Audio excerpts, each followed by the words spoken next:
সময়ের বালুচরে এক হারানো সাম্রাজ্য। 1250 খ্রিস্টাব্দ। উড়িষ্যার চন্দ্রভাগা নদীর মোহনায় তখন বঙ্গোপসাগরের গর্জন শোনা যায়। পূর্ব গঙ্গা রাজবংশের প্রতাপশালী সম্রাট প্রথম নরসিংহদেব এক অসাধ্য সাধনের সংকল্প নিলেন।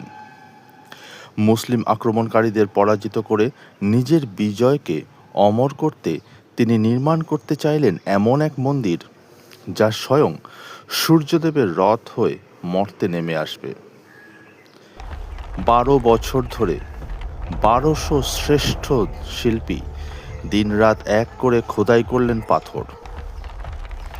তৈরি হলো বিশাল এক রথ, যার দুই পাশে 24টি চাকা আর সামনে 7টি তেজি ঘোড়া। এর স্থাপত্য এতটাই নির্ভুল ছিল যে মন্দিরের প্রধান চাকাটি আজও নিখুঁতভাবে সময়ের হিসাব দিতে পারে। কিন্তু এই মন্দির নির্মাণ কেবল শিল্প নয়,